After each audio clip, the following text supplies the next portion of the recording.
Faith Ward was the original, I guess, person that I went to for the podcast, I think, right? A couple years ago? Yeah. So I was had looking. an assignment? I had an assignment for school, and I came to you because I think I talked to someone and they were like, Faith Ward is the person to ask about podcasts. Mm-hmm. So tell me a little bit about your like podcast background and how you kind of, because the middle school has a room designed for podcasting, right? Because that's where I recorded that one episode for school. It was my office. It was your office.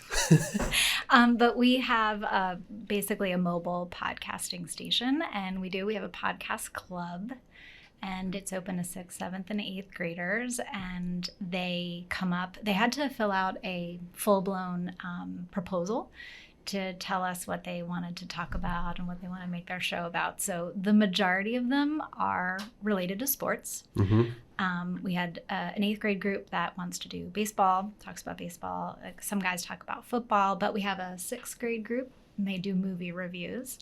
Oh, I like that. Yeah. We have a 6th grader who's really just doing social, emotional wellness. And, what the pandemic has been like for students and kind of talking about that. We have some students who just they're still ideating and they like to sit down and talk and just, kind of get some stuff out for them to record and listen to. And then I will say that we have used the NPR Student Podcast Challenge as a focal point for anyone who maybe didn't have something that they were passionate about that they wanted to do a couple of segments on. And you had some software, right, that you were using that allowed you to record and upload very easily? Because I don't really do any of what Cesare does. Like he does all of the recording. I don't even really know what software he uses, but there was some very easy to use technology that you used in there. I don't think I think we used, we're using Soundtrap now, which that might have been it. With the Performing Arts Group used last year as a vehicle to have multiple people sort of join in, Zoom in, and make a recording. Mm-hmm. So it was really meant, or I think it was developed for the arts, mm-hmm. But it can be used for podcasting too. So that's what we have the boys use to edit and record on. Yeah, it's pretty cool. Yeah. Is it still pretty popular in the middle school? Yes. Yeah. Yes. I worked with, I've always worked in single gender schools, and I have 3 daughters. And I am here to tell you that boys like to talk. It's really something that I think there's an inherent bias about, or an idea that boys don't talk, but they do. They like the podcasting. They do. I think trickier has been, what do they listen to? So some of them listen to podcasts, again, about sports, about media. But I had one student talk to me about his mother suggesting that he listened to Serial, which, was a series that came out many years ago about an unsolved murder in Baltimore. And that was in Baltimore. It was. It was in Baltimore City. So I think that's been trickier, is figuring out what they like, because the podcast world is so big. Yeah. Just figuring out what their niche is and what they want to listen to. Do you listen to many podcasts on your own? I haven't lately. I digest and consume a lot of media. One of my friends was actually just giving me a tip on one for middle schoolers, and it's like a middle school romance podcast. Yes, fiction romance. Interesting. Yes. I do, I tend to listen to This American Life, and just see what they're up to and listen to things. And certainly people, you probably get this a lot too. They listen to a story and then they tag you and they are like, hey, I just heard this amazing story. Have you heard that? Whether it's about an artist that, didn't make money from a book that they published, or, maybe they're experiencing some type of political blowback from something that they published too. 2 people have kind of come to me recently on that.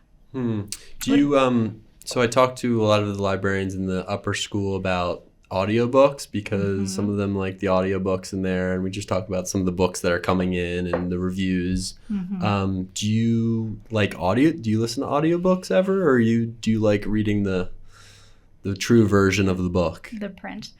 I do a little bit of both, right? I think listening to a book really depends on what type of the genre it is, whether an audio is going to work for me. I am going to talk about one book since you actually just brought this up. Why don't we talk about we usually save the books to the end, but I don't know why we do that. So why don't we start out with the book, Rex? So on January 24th, the American Library Association gives out their awards for media for the year for children, for young adults and children. And it's always a really interesting time because as a librarian, you're kind of doing one of two things. You're saying like, oh, okay, what was the winner? I want to be knowledgeable about that. What was the Caldecott? What was the Newbery? But you're also checking to see in your collection, did I collect this book at some point during the 2021, academic year? Mm-hmm. And do I own it? Because I knew that it was a good book, that it had a lot of buzz around it. So did you predict the medal? Exactly. There's a lot of predicting going on, and we were really pleased. We owned the majority of the books that were awarded or came away from the event being distinguished. And one of them that I read in print was this book, Crossing the Line by Kareem Rosser. Have you heard about this book? No. Okay, Can I see the cover? It has a fantastic cover. So this book is about a young brothers growing up in Philly, and they live near an old barn, and there is a woman who runs a program out of that barn, that horse stable, called Work to Ride, and she has any kid that kind of comes into the program work taking care of the horses in exchange for riding lessons. And so Kareem and his brothers wind up learning how to play polo, and they go on to be the first all-black polo teams to win college championships in the United States. So this is a book that I read in the fall and I really loved. Big media blitz. Kareem was on NPR, on the Today Show. Yes.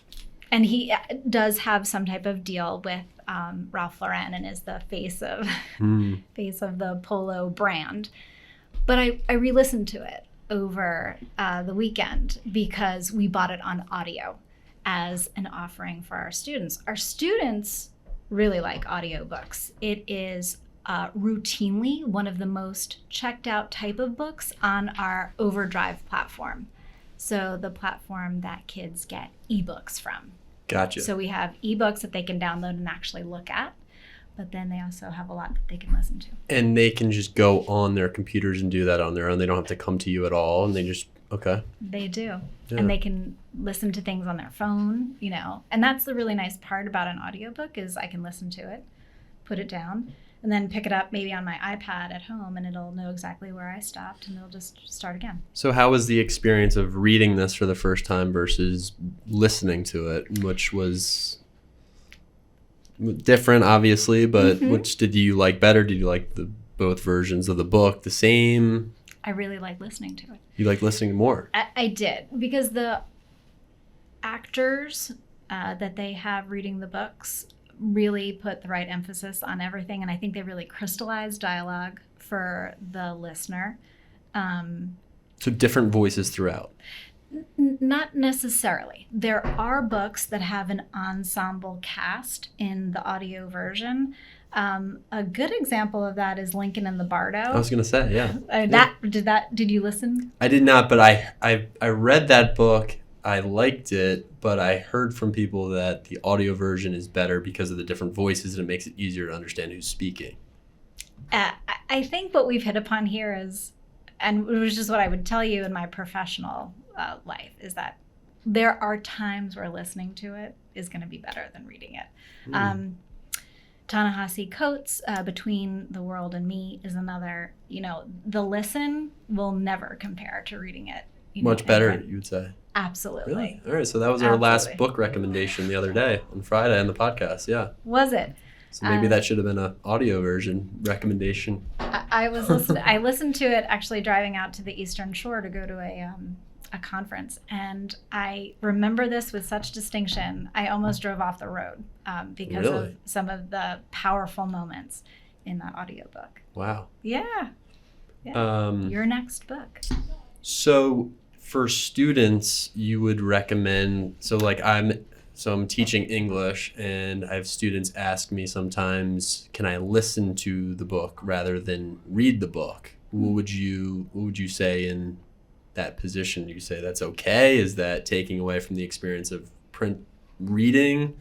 Or I sometimes say you can listen as you read, because I feel like that's I call it a 4D experience, is you've got both going on at the same time, and it's maybe even more powerful for you. I used to do that in college with Shakespeare, have the audio going while I was reading it. It just made it a little bit easier to understand, but I don't know. I go back and forth on it.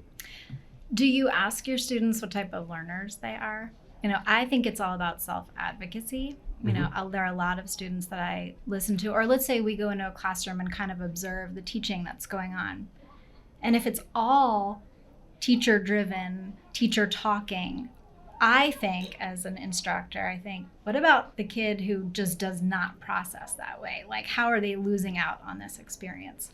So I think, your idea of having them both read and listen is a great one. I think there's a time and place for each. And I think regardless, I think everyone should try and work up some muscle and endurance to be able to do all platforms, right? Like reading an ebook. So you can change the font, and you can, make that page size really big. Like, true. Lot of you have to be very agile, I think, when it comes to your consumption. There are pros to each of those different versions. There are. But I will say about the audio version, I do like the different voices, but I feel like listening to an audio version, I feel like I can multitask a little bit more, and that's you're never really listening if you're doing something else, Like, I feel like if you're going to do the audiobook, you actually have to sit down and just listen, which is hard to do. So can I ask you a question? Can you effectively listen to a book while you're running? Like, I can't personally, but I'm sure some people can. I want to listen to music while I'm running, to be honest. Okay. Like, I don't really like listening to like a steady voice while I'm running. And I don't really even like music that much these days. I just kind of like silence, which is a little psycho, but it's Really? Yeah, I don't know. I just kind of stopped wearing my headphones, and I've just liked it more. It's a little bit more peaceful, but different strokes for different folks, I guess. Yeah, absolutely. I mean, I do think, it's just a way to practice, because there's going to be some instance in your academic life or in your personal life where you're going to have to listen to something, and your comprehension of it is going to be key to you making a decision, or, That's very true. It's interesting when you talk, when your students ask you about what they can listen to. Do they have a mindset about what is legitimate literature, or a legitimate reading experience? Do they come to you with a notion of like one's better than the other? I don't think so. I think it usually happened, and it probably happened for the first time this year with the Scarlet Letter, because the Scarlet Letter is so challenging. So I had students like, Mr. Scott, I'm like having real trouble getting through the language here and getting through this book. And I'm like, try on the next chapter listening to because on YouTube you have like all the audio versions, or what was the platform that we have? Sora. Sora. Like, you can go on Sora and listen to it. Audible. Sometimes that just makes it a little bit easier to get through it. So I just have them experiment with that kind of stuff, because I've been there. I've done that before. Shakespeare was hard to sit down and, read. So I really liked having the audio at the same time. I don't know, just try it out. But I don't know if they have an idea of what, like when you say, do they ask me based on their knowledge of what type of learner they are? I don't know if everyone really has a sense of. I feel like when you ask students what kind of learner are you, the go-to response is visual. I'm a visual learner, which like everyone is kind of a visual learner, right? Like you've got to see something to excite you, or if you're just looking at the wall. I don't know. Then maybe more definitively they can answer and say, visual, I can't take in anything through my ears. The ears are just like the one way where I'm either written or I need to, read it, or I need to see the picture. But yeah. it's a good question to pose. I'm probably wrong. You would know way more than I would, but I just feel like when I was in high school, I didn't really know what type of learner I was. Mm-hmm. I would have said visual because I am excited more when there's something in front of me to look at, but I feel like that's the case for a lot of people. What are the different types of learning? Visual, auditory? I do think writing has something to do with it. I'm also someone who, once a doctor posed to me, like, how do you understand information? Because they were telling me something.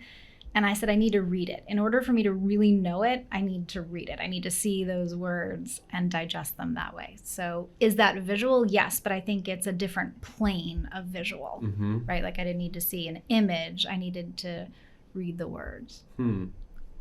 Yeah, I would say I'm a visual learner, but I don't know. I'm doing a podcast, so I'm learning through listening to you too, which if you haven't had experience doing that, would you say you're an auditory learner? I don't know. I don't think anyone wants to sit in a room and just hear someone talk if they're not interested in the subject. Well, I think you're hitting upon something, right? Like, I do listen to 99% Invisible and like The Hidden Brain.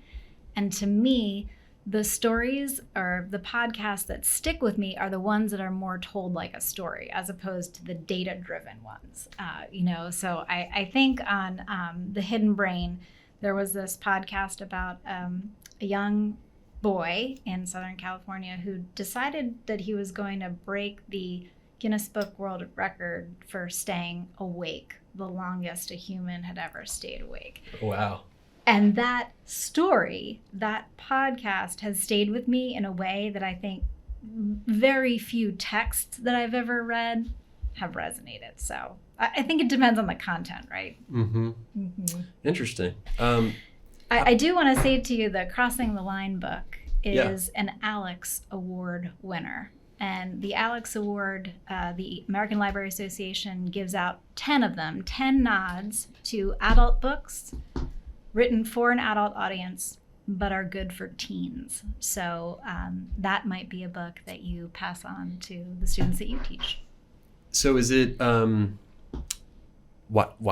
or is it? No, it was an adult book and it was meant for an adult audience.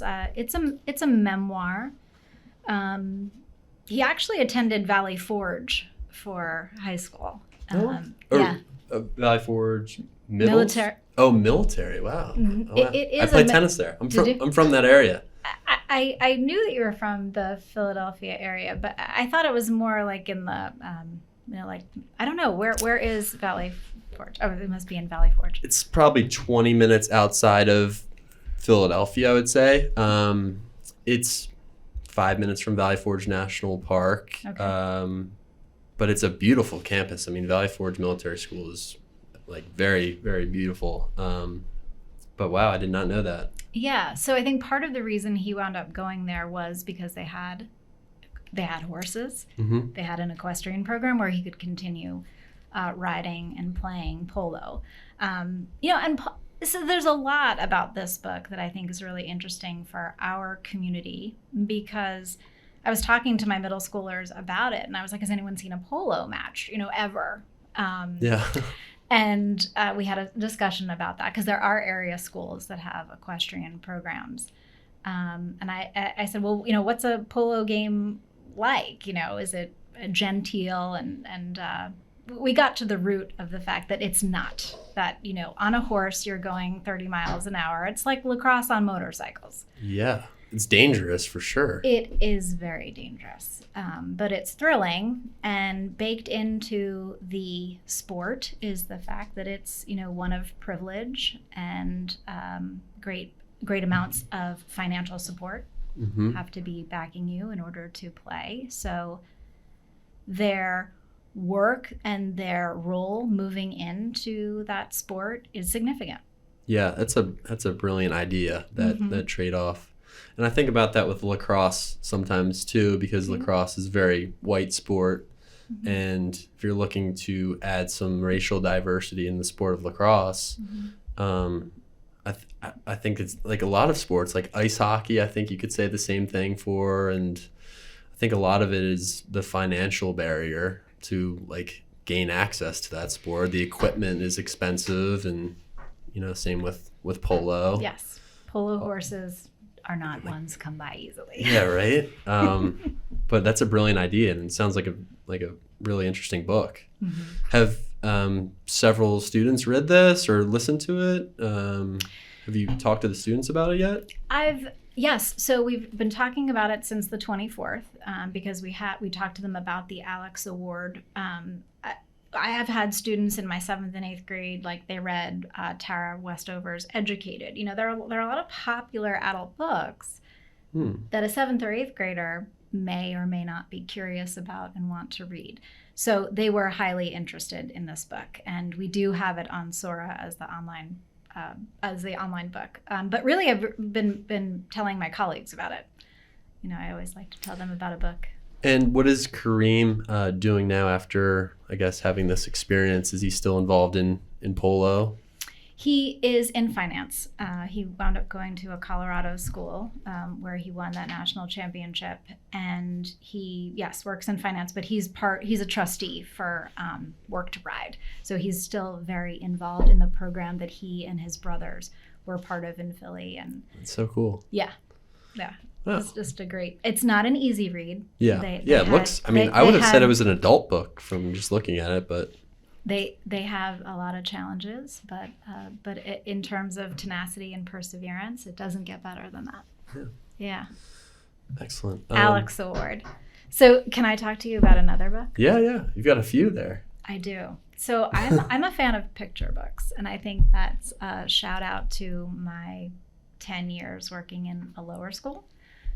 But picture books are really effective tools in the classroom. And I really enjoyed this book, which did not win any awards for the ALA. We'll be clear about that. But it is the biography of Edwin Hubble.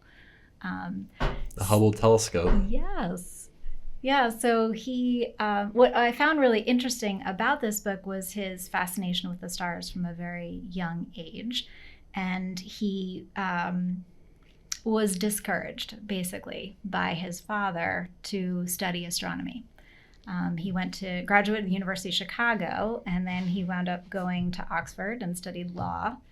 Came back to the States, and his father's like, you're going to be a teacher and you're going to coach basketball. And then after his father passed, he went back to the University of Chicago and he started studying astronomy. So wow. I think it's a really interesting story from the perspective that in life, you can get second chances.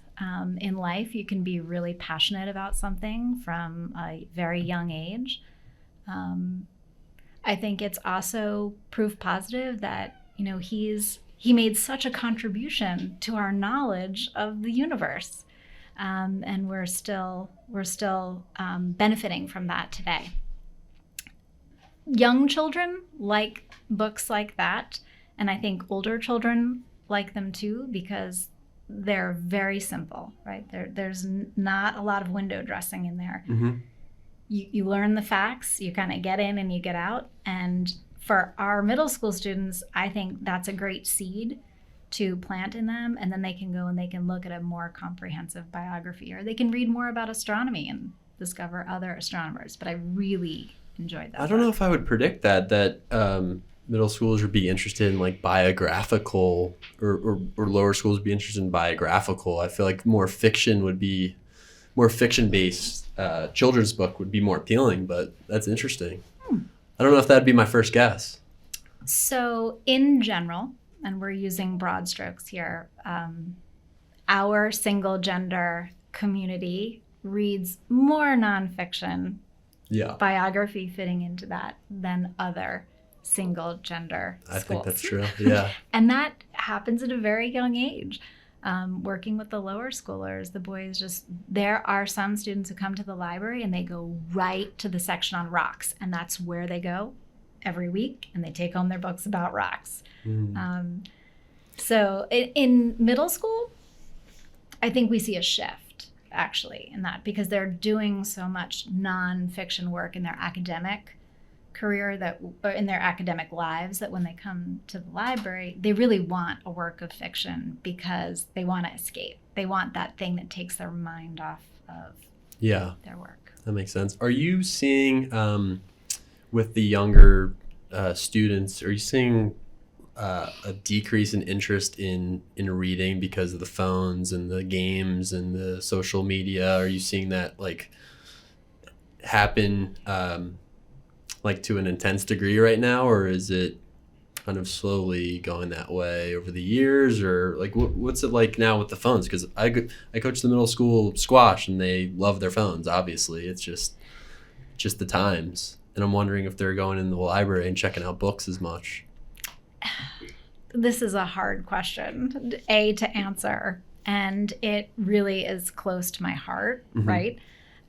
We have a really successful library program, and part of that is because I talk to the boys all the time. I really insert myself into things that they're doing, and I make sure that we have books about things that they care about.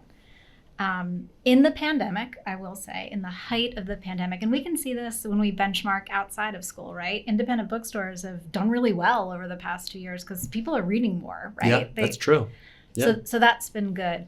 There have definitely been parents who've said, I want my son off the iPad. He needs to have a book at night to read, right? I want him to take a break from technology. But there's a lot of data out there that says our minds have very quickly been rewired by all of the digital reading that we do, and that reading a book in print is actually a little bit more difficult than it used to be, because our cognitive strategies for attacking words has really changed. And if you think about the majority of the reading that you do every day, you're looking at websites and you're kind of like scanning and skimming, and you probably finish 60% of an article that you start in the New York Times, and then you're out.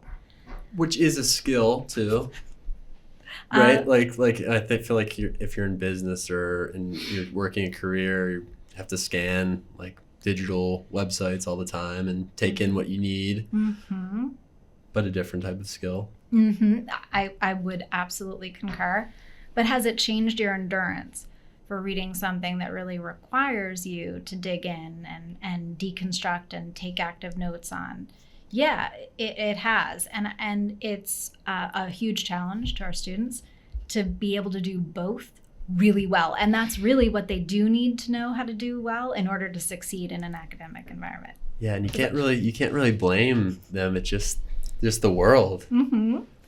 I also think that we're not necessarily doing a lot of direct instruction on it, right? So in my technology class, I actually had a little lesson with my students about doing lateral reading.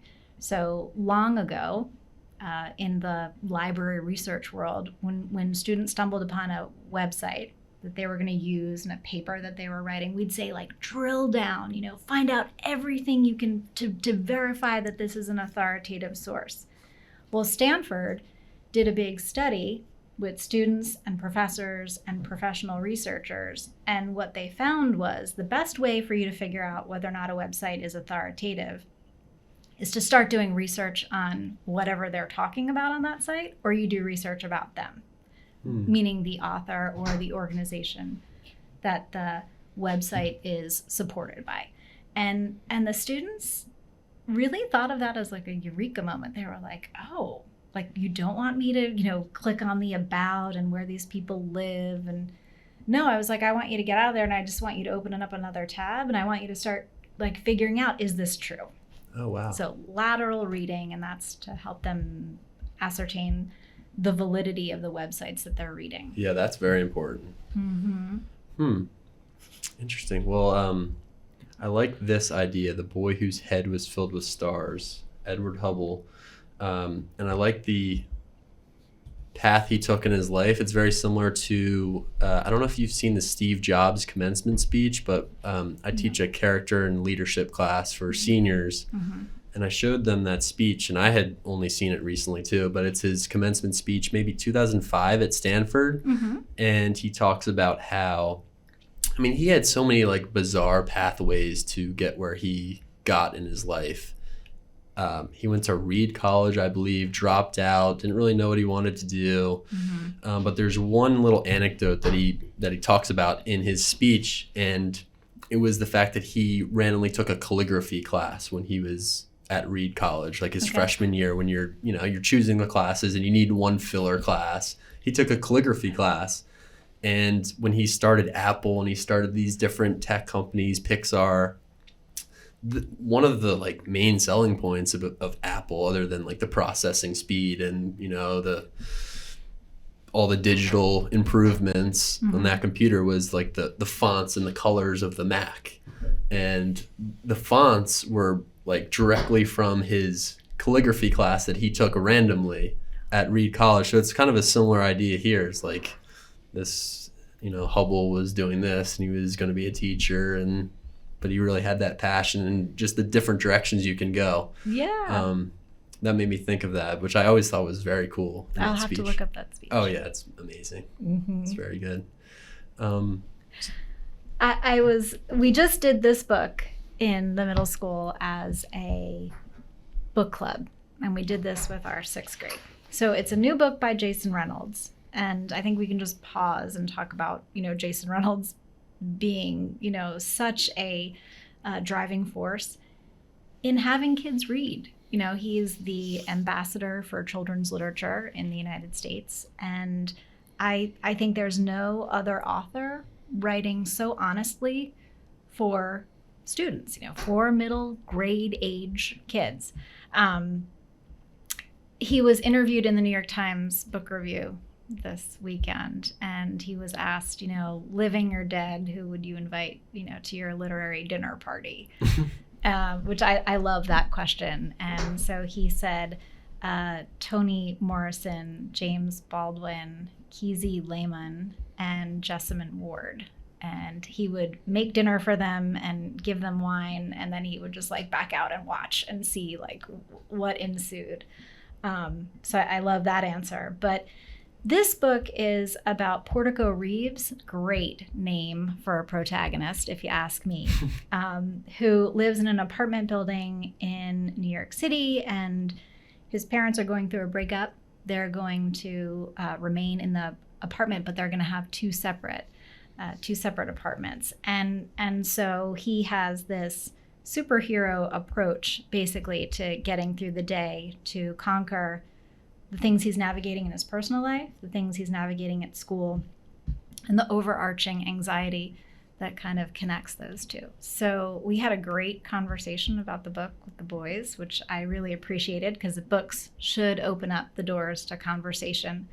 But what's really interesting about this book is that it's heavily illustrated, and it's illustrated by a comic or graphic novel illustrator named Raoul III. And we actually had Raoul III, in addition to Jason Reynolds, come visit Gilman. Raoul III has written this series called Low Riders in Space. And so I think, it's the combination that the two of them partnering with these great visuals, right alongside dialogue and the narrative that the boys just were so absorbed into. And did you read this together? Did they read this on their own? How does... It's really interesting. I know of no perfect way to do a book club. I would like kind of welcome your expertise, teaching literature. We had them read it on their own. Yeah. And then we got together and we had very specific, intentional questions and conversation starters, and they ran with it. And then they were asking their own questions. But I think we could do that because it's pretty long. I mean, you couldn't really read it in one sitting, I feel like. Kind of have to take it home. It's pretty straightforward, and I think the illustrations kind of help move the narration along. Yeah, beautiful. Yeah, but we're going to work with that book and have 5th grade sort of do a welcome to the middle school. And I think with the 5th grade, we'll read it in different parts and talk about it. We'll kind of split it into thirds and talk about it with them that way. But, Jason Reynolds just talk about someone who writes all over, the map. There's nothing he can't do successfully. How many students are in this book club or this library club that you guys have in middle school? We had about 6 kids join us for reading this, and that was sort of an inaugural pitch with 6th grade. We were always looking, to bump up and get more kids reading, but I think any win that we have, like anyone who comes, like that's a win for us, Yeah. We've been I've been talking to the librarians in the upper school about doing the library club, and they are making that happen, which is pretty awesome. And there are some pretty devoted students in the upper school who are into it. But we read Zadie Smith's Intimations. Have you read that? I have not. Oh, it's good. I know it was on your list. Tell me how the club was. What did you talk about? So I had randomly picked that up kind of in one of the free libraries walking around my neighborhood. But I've always really liked Zadie Smith. Mm-hmm. Just kind of liked her style of writing, humorous, but also feels timely. Mm-hmm. And it's very short. I mean, you could read it in an hour or 2, probably an hour. And I thought it'd be interesting to have a little book club and talk about just the events of the pandemic. And I feel like students probably have all these thoughts about what's been going on, or, they maybe talk to their friends and their families, but outside of that, it's interesting to hear how other people's experience with this whole thing has been. And there aren't too many outlets for that. So I guess similar to your point, we kind of use that as like a gateway to talk about life during the pandemic, I guess. 'Cause she has all these little vignettes of like her experience when lockdown started. And so I guess that's what it was. And we had a few teachers out, and but yeah, I like the idea of a book club because you talk about it in English class, but it always feels like, I feel like as a student, it always feels like it's mandated, or you have to read this and there's going to be a grade attached. But if it's just meeting after school for 25 minutes or however long it goes, and it's free flowing, no grades, just bring your thoughts, but I like the idea of people choosing, maybe teachers or maybe students choosing a few things and putting it together into a little packet. So it's not a large book that you have to get through, but it's just a few things that people like. I don't know if you guys could do that in the middle school or not, but I was thinking like short stories, poems, that kind of thing. Absolutely. One book that I really liked that I read prior to the pandemic was Ross Gay's Book of Delights. Yeah. And I think something short, something that, one chapter or one day, his story might resonate with you, it's a lot harder to get through, white noise or something like that. Yeah, like 2-page story. That's it. The idea around it, for me, the win around it is getting together. We were a group and everyone had a voice. And we did say to the group, why don't you go ahead and pick the next book? Because I like it being student driven rather than top down. Yeah, for sure. So Faith, tell me a little bit about how you got into like your profession just to begin with, and where that fascination began for you. When I was in college, I spent a lot of time in the library. Did you? I did as well. I think that's kind of where it starts. There are a lot of people who go to college and they still talk to me about having, a very clear memory of going to this section of this floor was, where I studied or where I would go before exams. And it was upon my graduation that I was an art history major, that the art history librarian said to me, you should really go into librarianship. And so I applied to Wisconsin. Madison has a very good library program. And I also applied to Catholic University in Washington. And I wound up going to Washington because of the opportunity to work in a variety of libraries. Like it is, if you are a librarian in Washington, D.C., you have your pick of places where you can work, whether that's the Library of Congress, a multitude of university libraries, school systems, and there's also a lot of law librarianship in DC. So you weren't really leaning towards that before those librarians said something to you senior year? Oh. No. You're kind of interested in the art history. Mm-hmm. And in going to school, I thought maybe I would focus on archives or working in a special library, working in a special collection. The summer before I started graduate school, I actually worked at the Cooper Hewitt Museum in New York City. It's a Smithsonian, but it's their design museum, and they have a really unique collection of pop-up books. Some of the original pop-ups that came from Germany by a paper engineer called Lothar Meggendorfer. That was his name. So I worked extensively with those books, and I thought, maybe I can kind of tie in like books and art. But ultimately, I just sort of found that librarianship is a portable profession. You can take it into a school, you can work in a public library, you can work in McKinsey, and you can work in consulting, and you can do research on their side. So yeah. When you go to school to become a librarian, what's that like? So I think it's changed a great deal since I went. I'm actually going to go and be a guest lecturer at Towson in their Ed Tech graduate program, and just talk about the role of a school librarian, because we have a lot of hats. It's not just about the books, it's about programming, it's about enrichment. In the middle school, I've really sort of found this niche where I've done a lot of virtual field trips for the boys, and that was born out of the pandemic. Like, we could no longer get on a bus and go to DC and visit, or go to Philly and go to the Constitution Center. So what were these museums doing in the pandemic to pivot and to serve different communities? How were they serving the public? And so we've had a lot of success with that. And again, I think it's like just being creative, but also knowing what the students are studying in their classroom. So where are some different places? I'm sure that opens up a lot of different locations for you.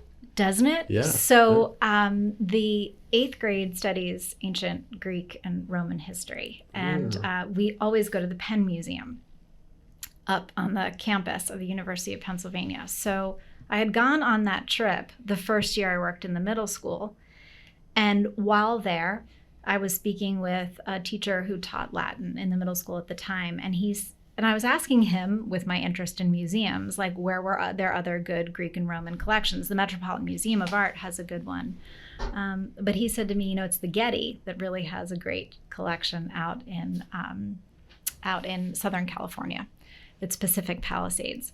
So I happened to be out there, and I went, and I was like, this is unbelievable. This, because J. Paul Getty actually created a Greek, in a Greek style home to house all of these things that he collected while in Greece.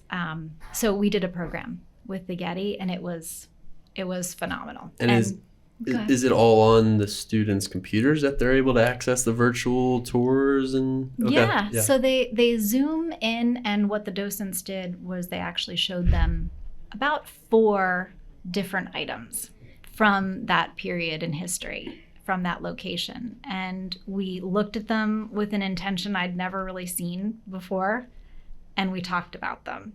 And what the boys brought to the table was really astounding. That's that's it in a nutshell. But the Reginald F. Lewis Museum, like others, but we did do a virtual trip with them, they have some incredible technology that actually just drops you right in the middle of the gallery, and it's like you're there. It's not straight up VR, but you basically can pan and walk right up to a portrait or a painting and talk about it. That's cool. That's next. You're going to be the VR. You're going to have to be getting headsets, because these middle school guys, some of them have the VR headsets. Mm-hmm. I know my little sister, there's a little boy that lives in my family. Mm-hmm. I have a little sister in 7th grade, and there's a little boy who lives up the street from us, and we're like, what'd you get for Christmas? And he was like, I got a what is it called? Like a VR headset, or Yeah, the metaverse. I'm on the metaverse, and I'm sweating And I was like, oh my gosh, that's the future. So those are the next field trips are going to be, that's wild to think about. Yeah, but I think it does sort of point to the fact, like, there may never be an opportunity where someone would go to this specific location, you know, like they may never really get a chance to go to the Getty, Right. but they had this exposure to it, you know, that's which so is cool. Yeah, and there are some great educators working in these museums. I mean, they all are, you know, top drawer, you know, educators. They all came out of Bank Street, you know, up at Columbia, which really puts out a lot of museum educators. So where, when you were in college, where did the art history interest come from? Like, were you always kind of into that, or? I grew up in New York City, and I just loved art. So I wound up going to school in Boston and just continued it. And those are two great museum cities. Were you an artist yourself, or was it just kind of the interest in the museums? And, yeah. Just an interest in that. And films too, right? You know, like I'm definitely talk about visual learning. Like if I see a movie on something, it makes an impact. So I grew up, my high school years were a lot of movie watching and museum going. That doesn't sound very fun or typical. It's fun for me. I like museums. What's your favorite museum in New York? That's a hard question. I don't want to be fancy, you know, and say like I love the Frick. You know, I love the Met. Met. Yeah, I mean that's the equivalent of the Louvre in the United States, and you can't see everything there in one day, and it definitely has a heartbeat. You know, it's got some incredible stuff in it too. I mean, they have a baseball card collection that's, you know, unbelievable. Do they really? Mm-hmm, they do. Vintage baseball collection. I went to what's the other one up there? I've been to the Met before. And MoMA? I've been to the MoMA. Guggenheim? Gotta go to the Guggenheim. Whitney? The Whitney, I think, actually. Yeah. They have a location. Did you go near the High Line? I think so. Mm-hmm. They used to have a location on Madison Avenue, but I think that location no longer exists, or it's been taken over by a different group. Must have been cool to be around. I mean, to be surrounded by all those museums. No wonder you were kind of interested in that going to college. But we have incredible museums here too. Yeah. You know, the BMA and the Walters. The Walters is a gem. You know, it's got a great collection. And then, you know, AVAM, American Visionary Arts Museum. So you grew up in New York. You went to Forest school Hills, in Boston. Home of the U.S. Open. Oh, really? Do you know? Yes, that's where they used to play the U.S. Open before they moved to Arthur Ashe Stadium in Flushing. Yeah. That's on my bucket list. Is it? US Go to the Open? Yeah, for sure. And then you went to school in Boston. How'd you get to Baltimore? How'd you get to Gilman? I went to graduate school in D.C. and then moved to Chicago when my husband went to graduate school out there. I moved back to D.C. and then, you know, we started to raise a family, and so we decided to move here because we had a relative who lived in the area, and she really coaxed us. She said, "Come, you know, move to Baltimore. It's great." And my husband works in D.C., so he commuted on the MARC train. How did you find Gilman? Was that a recommendation to you, or were you just kind of looking around here? I was just talking about this. So I worked at a girls' school out in Owings Mills, and one of my very good colleague friends there, Lisa Shapiro, started teaching at Gilman, and she's the one who called me and said, "Faith, there's a position here open for a librarian, and I really want you to come, and I really want you to..." And I will say this, that these jobs don't come around very often because not unlike being an English or a language arts teacher, there are just more positions available. With the librarians, they're very, very far and few between. So I came and I have never looked back. It's been incredible. I'm sure you can say the same about Gilman. Oh, for sure. For sure. It has a heartbeat of its own. The boys, I always learn. Every day I go home and sit at the dinner table and talk about what I learned from one of my boys. I know. I never really thought that before coming into, because I'm starting out teaching. teachers always say that you learn so much from your students, and I was just like, really? Like, do you actually, or is that just something you say? And now I totally believe that. You're just opening up the floor to people's opinions all day. Of course, you learn a lot. That's one of my favorite parts of it. Interesting. So you worked at an all-girls school and then an all-boys school. And I'm always curious about the differences, or what fascinated you by all boys, or what you appreciate or like about being in an all-boys school. Which I'm sure you could say the same about the all-girls, but I do have the Roland Park and Bryn Mawr girls in my class too, and I always like talking about this, especially at the beginning when it's all like strange and awkward. It's their first time in a co-ed classroom.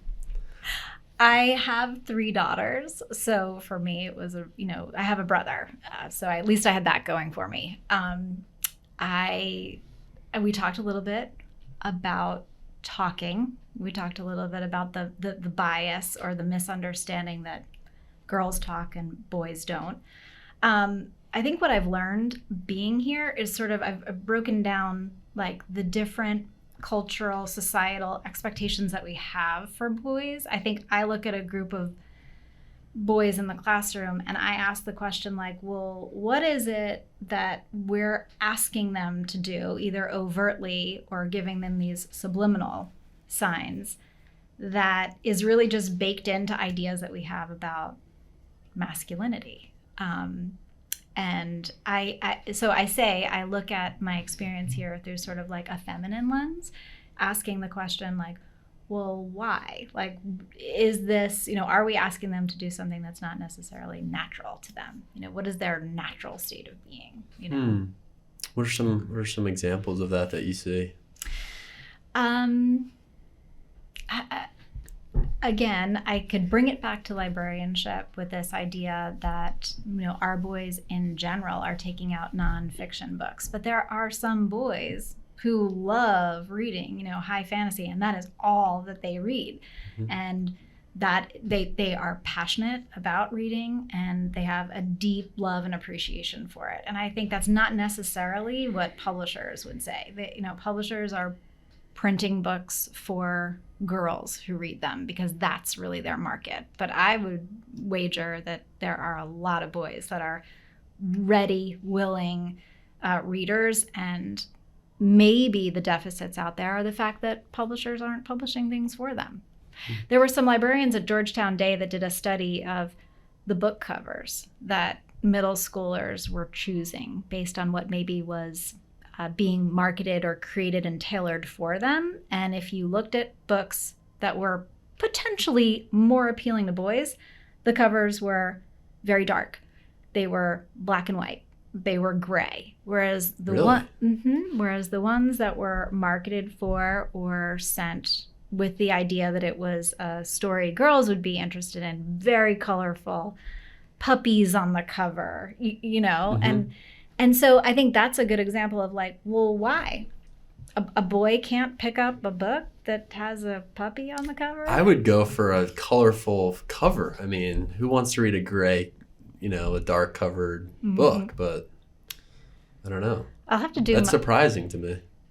They had the data, so, to prove it, because they were able to say like, we analyzed the collection, we analyzed who had taken the books out and who had read them, and then based on what the publisher's description was, who it was for. You definitely judge books. I mean, I do when I'm in a bookstore. If it doesn't have a good cover, I'm not looking at it unless it's been strongly recommended to me. Yes, the cover means a great deal. And you can even see in successful books, there's sort of like this mimicry going on about a cover that, is successful. They kind of almost copy it and make another up-and-coming book similar. Do you like personally reading? I mean, these are great book recommendations. Oh, I have one more. You have one more. That's okay. Personally, do you like reading nonfiction, fiction? Do you have a style, genre that you enjoy most, or are you kind of all over the place in your taste? I'd like to think that I was a polyvore, but we all have our habit trails and we have to be honest about it. And I read a lot of nonfiction. I do. I don't know why it's not what I would have said 20 years ago, but there's just so much good nonfiction out there that I can't turn a blind eye to it. Then that could be anything. It could be like a book about leadership or business. I'm all in. But I definitely try to mix it up with fiction. And I always try and read what my students are going to read, because a librarian can't be their authentic self if they're selling a book to someone that they haven't read. Like, you have to read what your kids are reading. Or at least know a good amount about it. Yeah. Yes, exactly. Yeah. But I like to be able to say, because we know our work is relational, right? Like, I need to know like what the student likes to do outside of school to make a good book recommendation to him. And I want to do that by having really read the book, so that I know its ins and outs, and I can maybe pull out a small, thing that's really going to tease him into checking it out.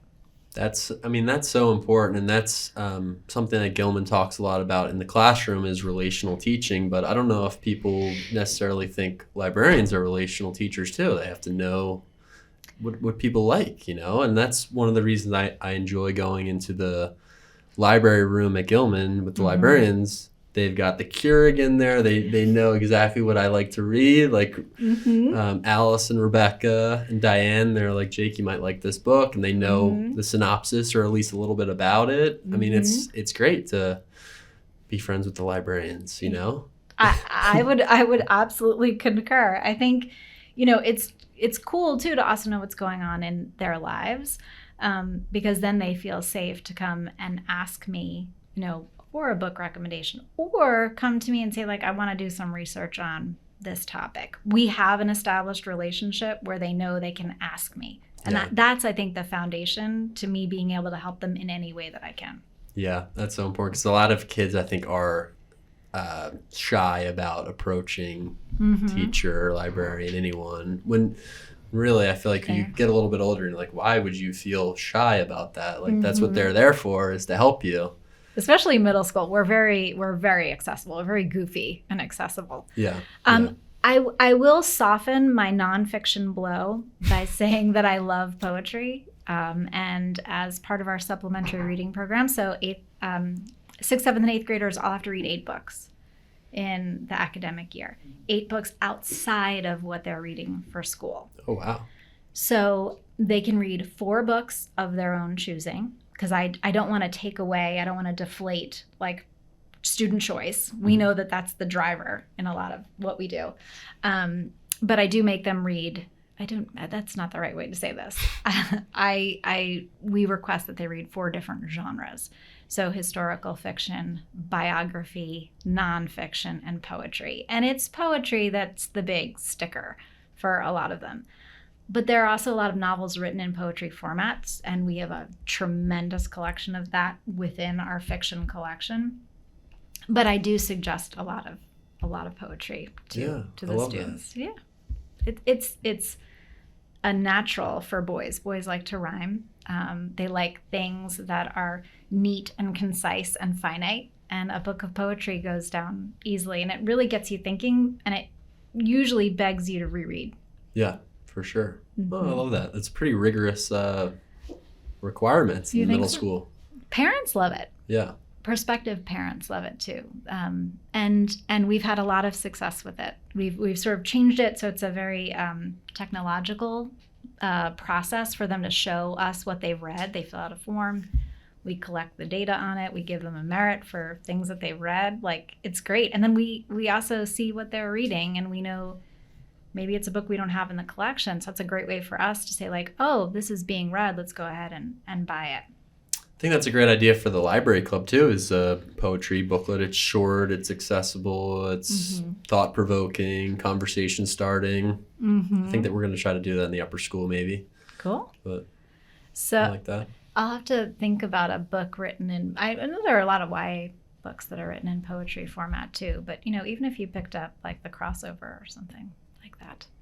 I brought, for Valentine's Day, Pablo Neruda's love poems. I'm not going to read any of them, but I think, again, for our guys I don't have a big foreign language collection, and these poems stand in their original language with the translated version next to it. So I would think, for a lot of our students, they're very good at Spanish. They're excellent, with their French. And for them to see poetry side by side is, I think, a great initial step into literature in its native tongue. Wow, that's a great rec. Yeah, little. Awesome. And you have that in the middle school? I'm sure it's in the upper school too. Mm-hmm. Yeah. Yes, absolutely. Well, Faith, thank you for the 5 book recommendations. It was a pleasure to have you on today. Very interesting conversation. I think we covered some solid ground here.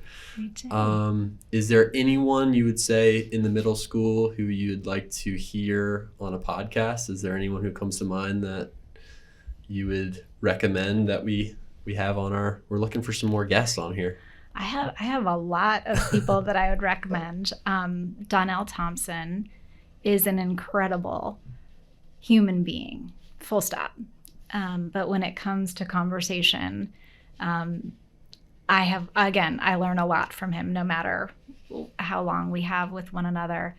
I would also say Mike Wallace. Coach Wally is just an incredible human being, and he's going to be part of our Tiny Desk concert tomorrow. He's playing the harmonica with one of our 6th grade students. So that's he's awesome. He's poly talented. Nice. But yeah. Okay. I think those are 2 starters, but you could have a lot of fun with some other middle school teachers. Yeah. Great. Well, we haven't had them on yet, so great. So those are great. So thank you very much for coming on. Thanks so much for having me. Of course.